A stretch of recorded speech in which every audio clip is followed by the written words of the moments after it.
Bonsoir, c'est un grand plaisir d'être ici, d'avoir l'opportunité de vous présenter ce sujet blockchain durant ces journées. Je remercie Cédric, Sandra et toute l'équipe pour l'organisation et puis pour m'avoir donné cette opportunité. Moi je m'appelle Joël Vial, je suis architecte de solutions dans le centre télécom et médias d'IBM à Nice. Donc mon rôle c'est de créer et de démontrer des solutions informatiques pour le métier des télécoms. Donc, je travaille sur les sujets Internet des objets et d'autres depuis quelques années, et puis sur blockchain plus récemment. Donc juste avant de commencer, un peu pour mon information, un petit sondage. Qui d'entre vous connaît déjà un petit peu blockchain ? Ok, donc c'est pas trop mal quand même, une bonne moitié on va dire. Donc moi je vais pas présenter en détail blockchain dans cette session. C'est pas non plus un prérequis pour comprendre le cas d'usage, etc. Je pense qu'il y a une autre présentation avec un workshop durant la journée de jeudi. Donc si vous êtes intéressé par le sujet, n'hésitez pas à aller voir ce workshop. Moi, ce que je vais présenter aujourd'hui, c'est un prototype qu'on a développé dans le lab à Nice et qui permet d'illustrer comment les opérateurs télécoms peuvent utiliser les technologies open source, le cloud, l'Internet des objets, la blockchain, etc. pour créer de nouveaux services innovants, notamment en B2B, et faire évoluer leur business model en devenant des acteurs majeurs de l'économie des API. Donc pour introduire le cas d'usage, je vais vous présenter Alice, qui est responsable B2B chez notre opérateur fictif qui est MBI Telecom. Et dans son rôle, elle est constamment à la recherche de nouveaux services à proposer aux entreprises, et notamment dans le domaine de l'Internet des objets. D'un autre côté, on a un opérateur de distributeur automatique qu'on a appelé Vending Machine Co dans ce cas d'usage. Et cet opérateur souhaite étendre son business et diversifier ses produits et ses services fournis via les distributeurs. Donc de par son rôle, il se trouve qu'Alice était également fréquemment en voyage, et dans les aéroports, elle a vu récemment justement un distributeur automatique un petit peu différent. Au lieu des traditionnels boissons et alimentation, on a ce genre de... Donc ça c'est une photo prise réellement par un collègue dans un aéroport, donc des distributeurs connectés qui vendent des SIM cards. Donc l'idée d'Alice ici pour développer son business, elle est double. C'est d'une part de fournir un service clé en main à ces opérateurs de distributeurs automatiques dans le cloud, etc., pour permettre de développer rapidement son business et de mettre sur le marché des distributeurs automatiques. Et deuxièmement, d'utiliser le distributeur automatique dans ce cas comme une extension du magasin pour l'opérateur télécom. Donc de vendre par exemple des cartes SIM aux voyageurs internationaux qui arrivent sur le territoire, ou de vendre également des objets connectés avec à l'intérieur des cartes M2M ou des cartes Embedded SIM par exemple, comme on le verra dans le cas d'usage. Donc pour réaliser ce genre de cas d'usage, MBI Telecom, donc l'opérateur, a déjà des systèmes dans son infrastructure qui fournissent un certain nombre de services, et notamment des services de type prise de commande, paiement, activation, gestion de cartes SIM, catalogue, inventaire, gestion d'incidents, etc. Donc simplement, en ouvrant ces services à ses partenaires, mais aussi à ses propres développeurs, MBI peut participer à l'économie des API et se placer ainsi au centre d'écosystèmes numériques et d'écosystèmes connectés. Donc en combinant ces services avec les technologies open source, le cloud, la blockchain, l'Internet des objets, etc., MBI ou l'un de ses partenaires peut justement créer rapidement ce genre de service clé en main pour, dans ce cas, un opérateur de distributeur automatique. Donc nous, c'est exactement ce qu'on a fait dans le lab. On a fait ce prototype pour ce cas d'usage. Et il s'articule autour de trois domaines principaux. Le premier, c'est tout ce qui est plus l'aspect distribution et supply chain, avec des processus de type intégration de nouveaux fournisseurs, gestion du catalogue et embarquement des nouveaux produits du fournisseur dans le catalogue central de la compagnie, prise de commande auprès des partenaires pour remplir le distributeur, gestion de l'inventaire, etc. Le deuxième domaine, ça va concerner la partie paiement, et la partie notamment paiement mobile, donc pour permettre aux consommateurs d'utiliser leur téléphone mobile pour payer sur le distributeur. Et la dernière, c'est l'activation de la carte SIM ou de la carte M2M ou eSIM une fois que l'achat a été réalisé. Donc ces trois domaines sont totalement intégrés dans la blockchain, dans ce scénario, et on verra comment, par quelle manière, et aussi quels en sont les avantages, notamment d'utiliser la blockchain dans ce scénario. Donc on a utilisé pour développer ce scénario un certain nombre de technologies open source, notamment Node.js pour la partie interface graphique, Node-RED pour le développement des processus et intégrer les différents systèmes ensemble. On utilise aussi énormément les Open API du Telemanagement Forum pour permettre d'exposer les services et connecter les différents écosystèmes ensemble. Voilà, donc j'ai mis quelques... Et on utilise aussi, donc on a travaillé avec un partenaire dans ce projet qui est Axiata pour la partie paiement mobile justement. Donc on va passer maintenant à la démo live. Juste trois commentaires avant de passer à la démo. Donc j'ai mentionné que c'était un prototype, donc on n'a pas mis l'accent spécialement sur le design de l'interface graphique. Donc voilà, je sollicite votre indulgence sur le design de l'interface graphique. Le deuxième point, c'est que donc ce scénario, l'intérêt, on va dire, c'est pas le scénario en lui-même, enfin c'est pas le distributeur automatique en lui-même, c'est plus l'approche et le fait de pouvoir utiliser cet écosystème et de changer un peu de business model. Et le dernier point, c'est que vous connaissez l'effet démo, je pense. Donc voilà, l'effet démo a frappé pour moi ce soir. Donc malheureusement, j'ai quelques petits soucis de connexion avec ma blockchain. Donc je vais naviguer entre des écrans en live et puis une vidéo que j'ai enregistrée aussi en backup. Donc je vais essayer de faire au mieux.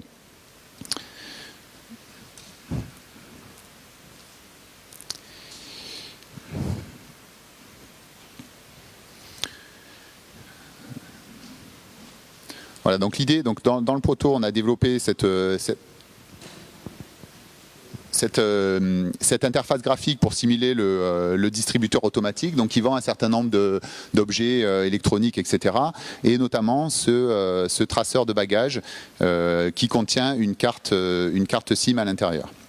Donc je peux sélectionner le produit et utiliser soit un portefeuille électronique ou simplement mon téléphone mobile pour payer, pour acheter ce traceur de bagages. Donc c'est là où j'ai commencé à avoir quelques petits problèmes de connexion. Donc je vais passer sur la vidéo et voilà, montrer juste cette partie sélection du produit et paiement avec la vidéo, et ensuite je repasserai sur des écrans live pour montrer un petit peu les différentes consoles d'administration. Donc là on choisit son opérateur, on entre son téléphone mobile, on reçoit un code d'activation pour authentifier le téléphone mobile, et on va pouvoir acheter le traceur de bagages et le mettre sur son bagage.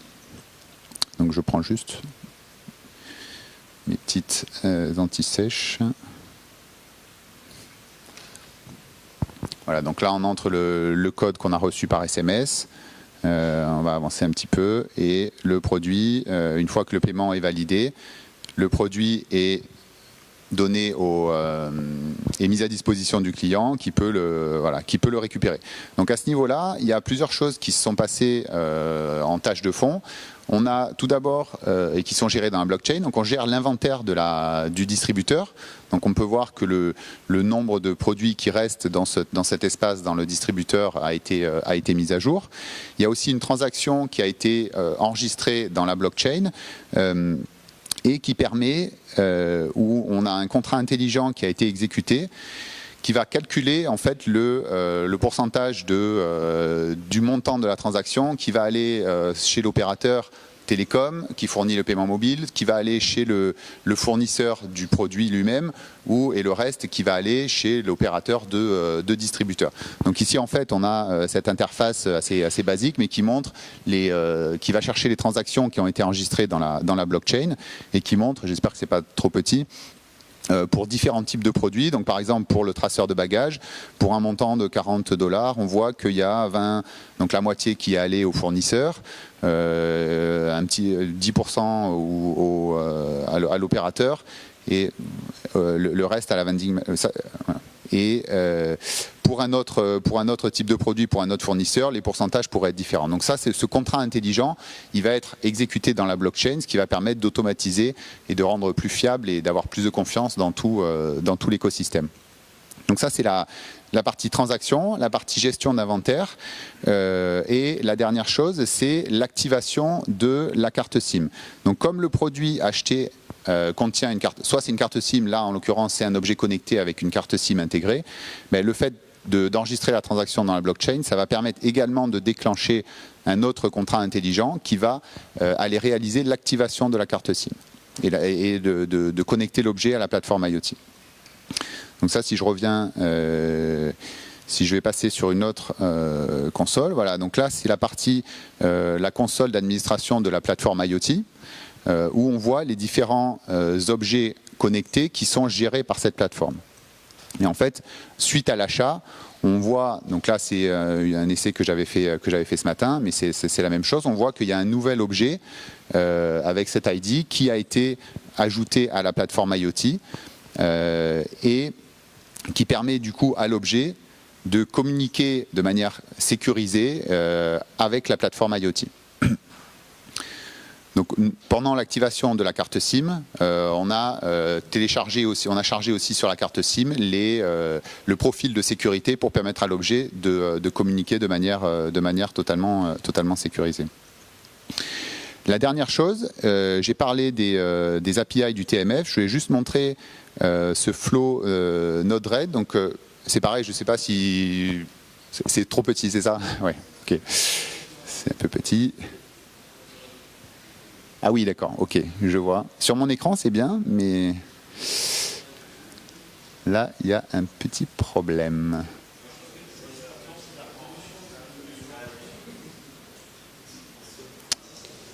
Bon. Je suis désolé. Vous avez pu suivre un peu le reste quand même ou difficilement? Difficilement, bon. Ok, je suis désolé. Donc là, ce flow Node-RED, donc pour ceux qui ne connaissent pas Node-RED, donc c'est une interface graphique de type voilà, drag and drop où on peut connecter différents services qui utilisent la technologie Node.js en dessous. Donc ça génère du code Node.js et ça permet à des gens qui n'ont pas un profil développeur comme moi de créer assez rapidement des applications sans être vraiment un pur développeur, etc. Donc ça permet d'assembler, de connecter des choses assez rapidement. Et ici, en fait, ce qui est intéressant, c'est qu'on a les flows comme l'embarquement de nouveaux fournisseurs et on a embarqué dans la palette Node-RED ici en fait les API du Telemanagement Forum, donc pour faire par exemple l'embarquement de nouveaux partenaires, la gestion du catalogue, la gestion de l'inventaire, etc. Donc si je reviens maintenant à la présentation et pour résumer ce qui s'est voilà ce que j'ai montré dans la démo. Donc on a en haut le réseau blockchain privé ou qu'on appelle permissionné, sur lequel est connecté l'opérateur télécom, les différents fournisseurs ainsi que l'opérateur de distributeurs automatiques. De l'autre côté de la chaîne, en bas, on a les objets connectés, donc le distributeur automatique et le client consommateur et son bagage ainsi que son traceur de bagages. Voilà, donc ce qui s'est passé en termes de flow, donc ce qui permet de connecter les objets à la blockchain, donc d'enregistrer des transactions ou d'échanger des données avec la blockchain de manière sécurisée au travers de la plateforme IoT. Donc dans le scénario, on a d'abord c'est pas trop petit. On a le distributeur automatique qui a récupéré le statut de son inventaire, etc. Ensuite, on a vu que le client achète un objet sur le distributeur automatique. Ça va générer une transaction qui va être enregistrée dans la blockchain avec le contrat intelligent qui est exécuté, qui calcule les pourcentages, etc. Ça met à jour également l'inventaire. Le fait que l'objet contienne une carte SIM, ça va déclencher également l'activation de la carte SIM et le fait, alors c'est une carte embedded SIM qui permet de charger un profil dynamiquement et notamment le profil de sécurité pour permettre à l'objet de pouvoir maintenant synchroniser, envoyer ses coordonnées GPS dans la blockchain de manière sécurisée au travers de la plateforme IoT. Et à la fin, ben, l'utilisateur, le client peut suivre son bagage et créer des alertes, par exemple, si le bagage est perdu, etc. Et pour ça aussi, on a fait une petite appli, donc c'est peut-être un peu petit, voilà, ça permet juste de visualiser son bagage, de créer des alertes si le bagage a raté une correspondance, etc., ou si le bagage est volé, etc. Donc c'est aussi un service qui peut être fourni non seulement aux entreprises, mais à l'utilisateur dans ce cas-là.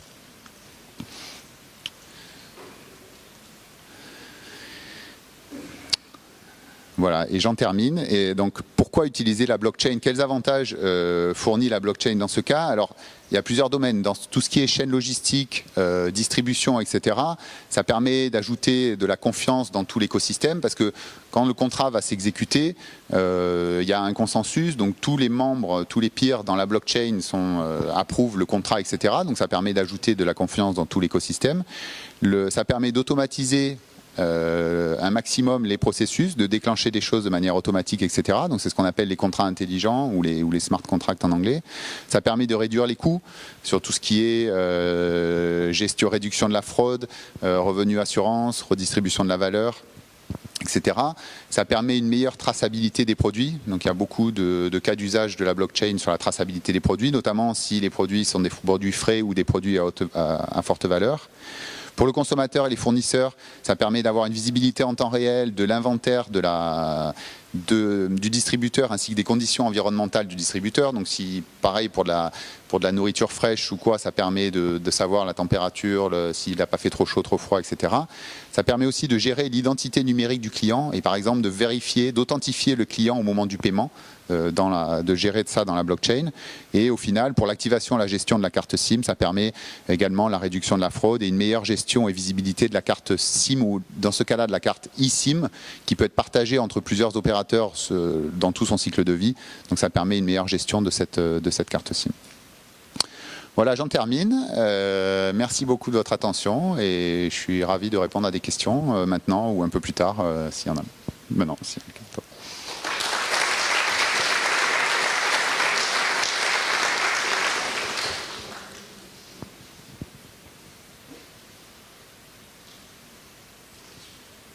Pardon.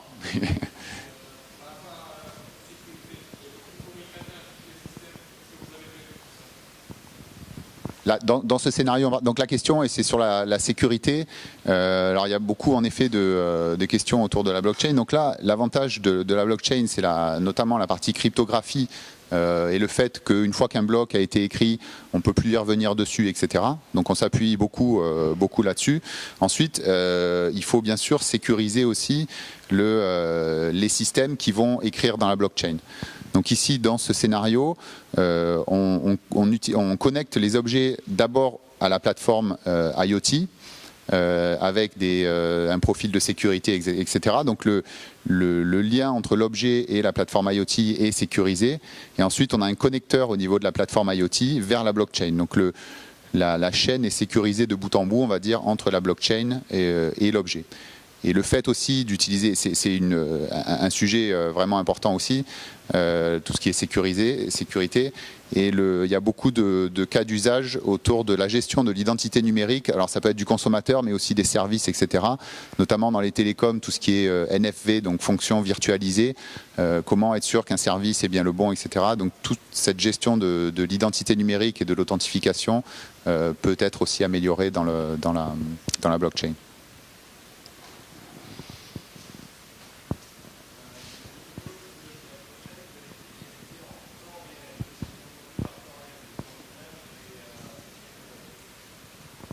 Alors la question est sur l'aspect temps réel de la blockchain. Alors le temps réel, en fait, là, ça voulait pas forcément dire d'un point de vue technologique à la microseconde.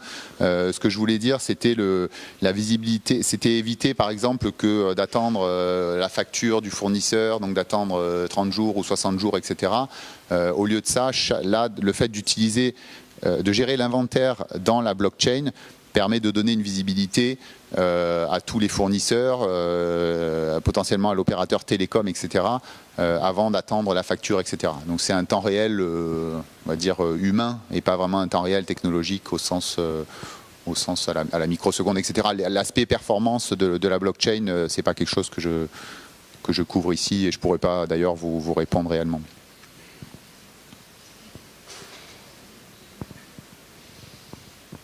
Oui.